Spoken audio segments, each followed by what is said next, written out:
تیسرا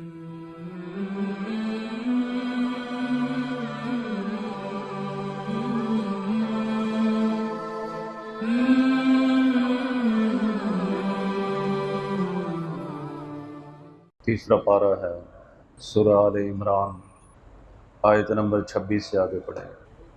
اعوذ باللہ من الشیطان الرجیم، بسم اللہ الرحمن الرحیم۔ تولج اللیل فی النہار وتولج النہار فی اللیل وتخرج الحی من المیت وتخرج المیت من الحی وترزق من تشاء بغیر حساب۔ تولج اللیل فی النہار، تو داخل کرتا ہے رات کو دن میں، وتولج النہار فی اللیل، اور داخل کرتا ہے دن کو رات میں، وتخرج الحی من المیت، اور تو نکالتا ہے زندہ کو مردہ سے، وتخرج المیت من الحی، اور تو نکالتا ہے مردہ کو زندہ سے، وترزق من تشاء بغیر حساب، اور تو رزق دیتا ہے جس کو چاہتا ہے بے شمار بغیر حساب کے۔ اس سے پہلی آیت کے اندر بھی اللہ تعالیٰ کی قدرت کا بیان ہوا کہ اللہ رب العزت وہ ذات ہے کہ جس کو چاہتی ہے بادشاہ بنا دیتی ہے، اور جس سے چاہتی ہے بادشاہت چھین لیتی ہے، اور عزت یہ بھی اللہ رب العزت کے ہاتھ میں ہے، اور ذلت دینا یہ بھی اللہ کے ہاتھ میں ہے، اور اللہ رب العزت تمام چیزوں پر قادر ہے، قدرت رکھتا ہے، سب کچھ کر سکتا ہے۔ آج کے اس سبق میں بھی اللہ تعالیٰ کی قدرت کا بیان ہے۔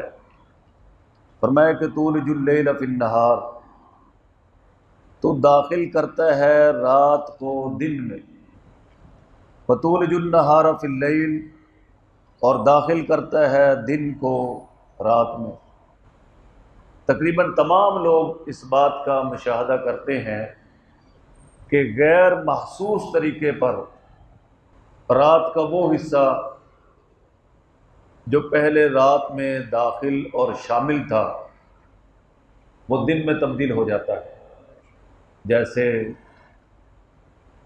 آج کل جو صبح کی نماز ہے وہ تقریباً 5 بجے 5:10 پہ ادا کی جا رہی ہے، حالانکہ اس وقت جو ہے پچھلے دنوں سورج نکلا ہوتا تھا۔ تو دن کا وہ حصہ اللہ پاک نے اس کو رات میں بدل دیا۔ یہ جون کے بعد جو ہے وہ دن جو ہے چھوٹے ہونا شروع ہو جاتے ہیں، راتیں بڑی ہونا شروع ہو جاتی ہیں، اور دسمبر کے بعد جو ہے راتیں چھوٹی ہونا شروع ہو جاتی ہیں اور دن بڑے ہونا شروع ہو جاتے ہیں۔ اگر یہ تبدیلی یکدم آتی تو لوگ پریشان ہو جاتے، جیسا کہ آج کل تبدیلی سے پریشان ہے۔ ناچ کے تو تبدیلی لے کے آئے، اب برداشت کرو۔ کتنے بنگڑے ڈالے ہیں کہ تبدیلی آ جائے، تبدیلی آ جائے، اب آ گئی تبدیلی۔ تو دن کا رات میں بدلنا اور رات کے اس حصے کا دن میں بدل جانا، یہ کس کے اختیار میں ہے؟ اللہ کے اختیار میں۔ اور یاد رہے بھائی، اللہ تعالیٰ نے انسانوں کو اتنا ہی اختیار دیا ہے جتنا ان کے لیے مناسب ہے۔ اگر اللہ تعالیٰ کہہ دیتے کہ بھائی مجھے مشورہ کر کے بتا دو کہ دن لمبے ہونے چاہیے کہ راتیں لمبی ہونی چاہیے، تو ہم سے فیصلہ نہیں ہو سکتا۔ یہاں تو مسجد میں نماز کا وقت بدلنا ہونا تو آدھے نمازی کہتے ہیں کہ ابھی بدلنا چاہیے، آدھے کہتے ہیں کہ نہیں بدلنا چاہیے۔ تو اگر دن اور رات کب بڑا ہونا چاہیے، کب چھوٹا ہونا چاہیے، اس کا بھی اختیار اللہ انسانوں کو دے دیتے تو یہ تو دل کرتے تلواریں نکال لیتے۔ تو اللہ تعالیٰ نے یہ اختیار جو ہے اپنے پاس رکھا ہے۔ تولج اللیل فی النہار، اے اللہ تو داخل کرتا ہے رات کو دن میں، وتولج النہار فی اللیل، اور تو داخل کرتا ہے دن کو رات میں۔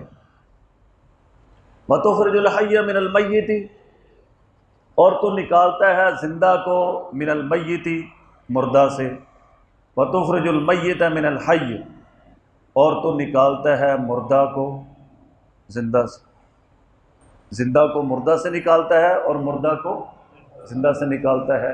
یہ کس کی قدرت ہے؟ اللہ کی قدرت ہے۔ یہاں بھائی دو چیزیں ہیں، ایک تو یہ ہے کہ مثال کے طور پر مرغی زندہ ہے اور اس سے انڈا نکلتا ہے مردہ، اور انڈا مردہ ہے اور اس سے زندہ چوزا نکل آتا ہے۔ مردہ سے زندہ اور زندہ سے مردہ نکالنا کس کے اختیار میں ہے؟ اللہ پاک کے اختیار میں۔ اور اسی طرح یاد رکھیں، یہ تو ظاہری چیز ہے، ایک مانوی چیز بھی ہے۔ مانوی چیز زندگی اور موت کیا ہے؟ زندگی علم ہے، وحی ہے، اور موت جہالت ہے۔ تو اس کا مشاہدہ آپ دنیا میں کرتے ہوں گے کہ کئی اہل علم ہوتے ہیں، بڑے بڑے علماء ہوتے ہیں، لیکن ان کے بچے جاہل ہوتے ہیں، اور کئی جاہل اور جو ہے وہ بیچارے گناہ گار ہوتے ہیں، ان کے گھر میں بڑے بڑے نیک علماء پیدا ہوتے ہیں۔ یہ بھی زندگی اور موت کی مثال ہے۔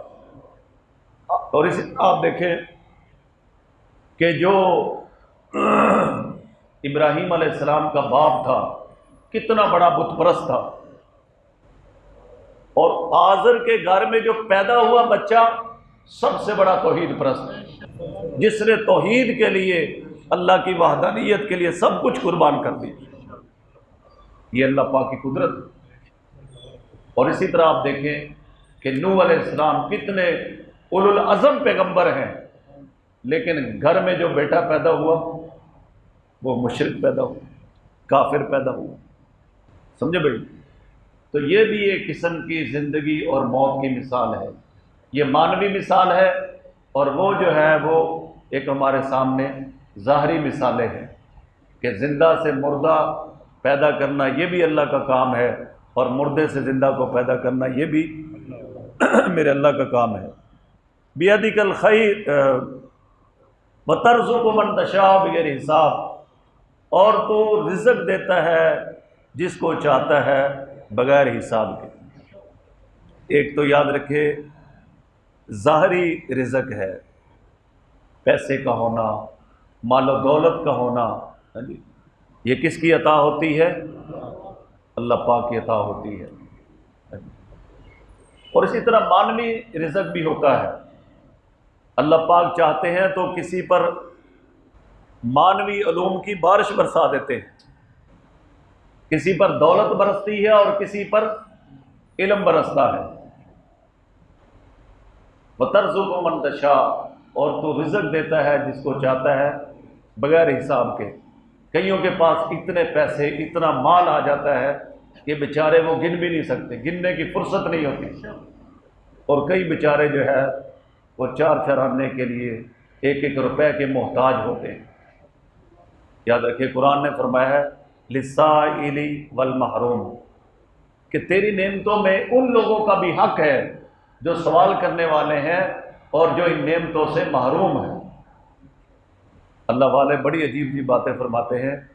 ایک بزرگ فرمانے لگے کہ گھروں میں جو عورتیں ہنڈیاں پکاتی ہیں نا، ایک حدیث کا مفہوم ہے کہ ان کو چاہیے کہ شورا زیادہ رکھ لیا کریں۔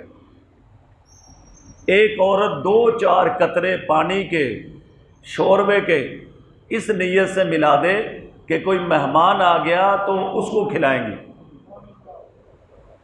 کوئی مہمان نہ بھی آیا نا تو انشاءاللہ اس سالن میں لذت بھی زیادہ ہوگی اور اس کا ثواب بھی مفت میں مل جائے گا۔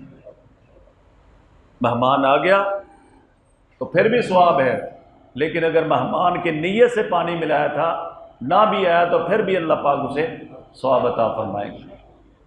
اور میں یہ قرآن کے اسلوب سے آپ کو بار بار یہ چیز سمجھاتا آ رہا ہوں کہ یہ رزق تھوڑا دینا، زیادہ دینا، یہ کس کے اختیار میں ہے؟ اللہ پاک کے اختیار میں ہے۔ اور انسان ہر وقت اس بات کو سوچے کہ یہ جو مجھے اللہ نے رزق دیا ہے یہ میرے علم کی وجہ سے، ہنر کی وجہ سے، میری جو ہے ذہانت کی وجہ سے نہیں ملا، یہ اللہ پاک نے عطا کیا۔ ورنہ آپ اپنے ہی ماحول اور معاشرے میں دیکھیں، کئی لوگ ہوتے ہیں وہ ہم سے زیادہ ہنر مند ہوتے ہیں، پڑھے لکھے ہوتے ہیں اور بڑے تعلیم یافتہ ہوتے ہیں، لیکن اس کے باوجود جو ہے جتنا ہمیں پہ اللہ نے نعمتوں کا احسان کیا ہوتا ہے ان کو وہ نہیں ملی ہوتی۔ اس لیے جو نعمتیں اللہ نے دی ہیں ان لوگوں کو بھی دینی چاہیے جو اس سے محروم ہیں۔ اللہ تعالی ہمیں سمجھ عطا فرمائے۔ دورہ مشاہدہ۔